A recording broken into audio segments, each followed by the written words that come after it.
Oke, Assalamualaikum warahmatullahi wabarakatuh. Saya Listinela Madiatul Latifah. Di sini saya akan mempresentasikan mata kuliah fisika untuk bioteknologi dengan babnya prinsip fisika molekuler. Untuk bab pertama ada uraian materi. Poin pertama di sini menjelaskan tentang ilmu molekuler. Ilmu molekuler sendiri banyak sekali jenisnya. Ada biologi molekuler, fisika molekuler, dan juga kimia molekuler.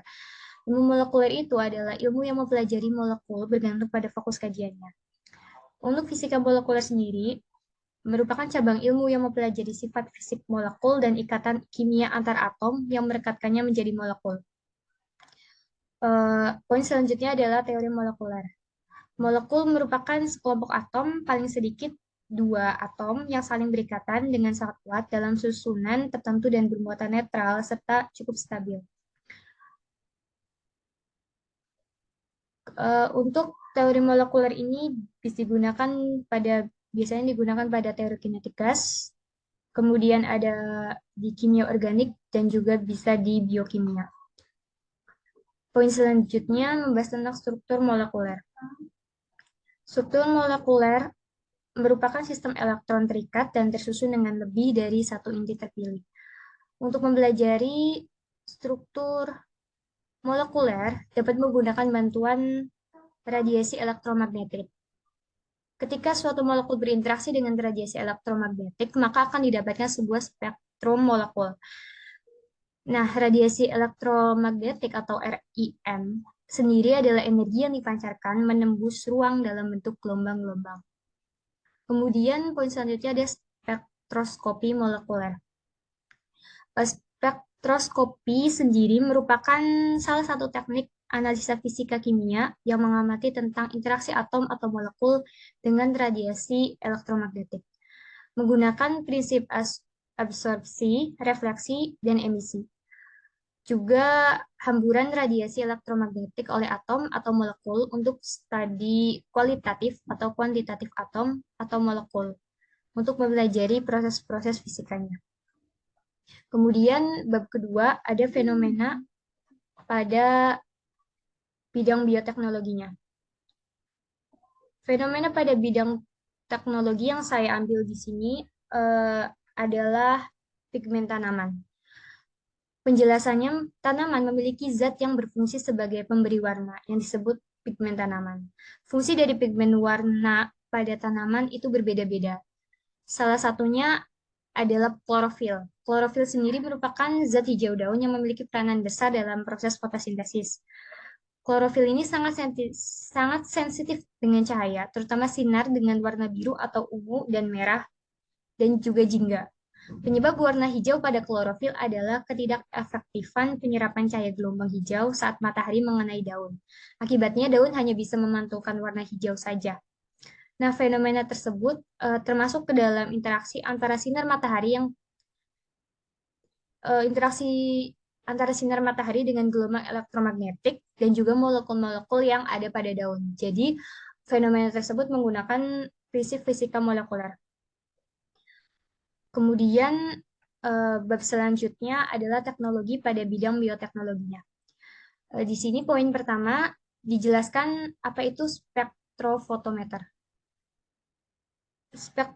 Spektrofotometer ini adalah contoh teknologi pada bidang bioteknologi yang merupakan alat untuk mengukur jumlah cahaya yang diserap sebagai hasil interaksi gelombang elektromagnetik dan materi. Pada teknik ini ada dua macam instrumen yang digunakan, yaitu spektrometer dan fotometer. Spektrometer sendiri menghasilkan spektrum yang dihasilkan dari sinar dengan panjang tertentu, sedangkan fotometer itu fungsinya mengukur intensitas cahaya yang diserap maupun diteruskan. Kemudian poin ketiganya ada teknik spektroskopi. Teknik ini dibagi menjadi 4 teknik yang digunakan untuk menganalisis struktur atau molekul zat. Ada spektroskopi UV, ultraviolet, spektroskopi infrared atau IR, spektroskopi nuclear magnetic resonance NMR atau spektroskopi massa. Spektroskopi ini memiliki fungsi tertentu dan juga kelebihan beserta kekurangannya masing-masing. Untuk poin ketiga itu spektrofotometer pada bioteknologi. Spektrofotometer pada bidang bioteknologi ini banyak, salah satu masing-masing contoh menggunakan keempat teknik tersebut. Yang saya sebutkan di sini adalah aplikasi spektrofotometer pada teknik NMR di bidang kesehatan, di antaranya untuk mempelajari struktur dan fungsi makromolekuler, mempelajari metabolisme, mempelajari in vivo gambar struktur anatomi dan keadaan fungsional. Kemudian ada spektrum fotometer ini digunakan juga untuk pengukuran spektrum pigmen tanaman, yaitu pada klorofil, daun suji, sebagai pengaplikasian teknik spektroskopi UV. Kemudian di sini ada contoh soal dan pembahasannya. Contoh soal nomor 1 itu nilai absorptivitas molar suatu analit dipengaruhi oleh konsentrasi analit di dalam larutan, indeks bias pelarut, dan juga elektrolit. Kemudian soal selanjutnya, manakah di antara sinar berikut yang memiliki energi paling besar? Sinar yang memiliki energi paling besar itu adalah pertama sinar inframerah, gelombang mikro, SRS, ESR, dan dilanjut dengan NMR. Kemudian bab selanjutnya itu membahas permasalahan kontekstual pada bidang bioteknologi dan solusinya. Permasalahan kontekstual yang saya ambil itu ulasannya, Indonesia sebagai negara tropis kaya akan keanekaragaman hayati, termasuk diantaranya tumbuhan obat dan bahan dasar pembuatan obat-obatan herbal. Namun, studi mendalam tentang berbagai tanaman obat di Indonesia masih harus ditingkatkan. Pemanfaatan tanaman obat sebagai pengobatan tradisional di Indonesia masih banyak diminati. Selain warisan orang terdahulu, pengobatan herbal terbukti ampuh menyembuhkan banyak penyakit. Untuk itu, pengendalian mutu bahan-bahan herbal merupakan hal yang esensial untuk menjamin kualitas bahan maupun obat-obatan herbal. Metode analisis yang valid terhadap komponen-komponen aktifnya juga sangat diperlukan. Kemudian ini solusi penyelesaian yang sudah ada itu menggunakan prinsip spektroskopi inframerah, di mana metode ini diklaim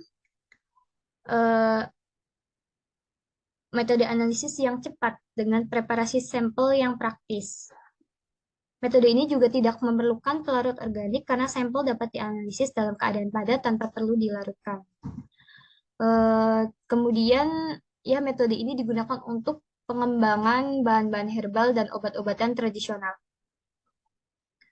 Kemudian, ini poin desain miniatur teknologi solusi penyelesaian terbaru yang saya buat. Pada spektrometer yang mengaplikasikan teknik IR, memiliki hal yang harus diperhatikan, yaitu pengkalibrasian. Salah satu kelemahannya adalah pengkalibrasian di sini harus tepat dan menggunakan cara yang akurat. Di sini saya menampilkan sketsa gambar bagian dalam spektrometer inframerah. Terus, solusi terbarunya dengan menambahkan kontrol kalibrasi yang keluar secara otomatis saat akan melakukan kalibrasi, sehingga penempatan polistirena film untuk kalibrasinya di tempat sampel akan dilakukan secara otomatis oleh sistem bukan manual dengan tangan. Untuk itu bisa meminimalisir kemungkinan terjadinya tidak keakuratan saat pengkalibrasian. Dari inovasi tersebut diharapkan perhitungan saat kalibrasi menjadi benar dan tepat. Kemudian kesimpulan dari pembahasan ini, fisika molekuler, ilmu yang berfokus pada teori molekul, spektroskopis, resonansi, berkas molekul, sifat listrik, dan juga termodinamika. Prinsip fisika molekuler juga banyak diterapkan di bidang bioteknologi mengenai spektroskopis molekul, bukan hanya bioteknologi prinsip, bukan hanya di bidang bioteknologi, prinsip ini juga diaplikasikan untuk ilmu biologi dan ilmu kimia. Sarannya, ilmu tentang molekuler, baik itu biomolekuler, kimia molekuler, serta fisika molekuler, meskipun mempunyai kajian ilmu masing-masing, pada dasarnya mempunyai cabang yang sama. Untuk itu, disarankan untuk terbuka mempelajari bidang ilmu lainnya supaya wawasan kita semakin bertambah dan lebih mengerti banyak hal.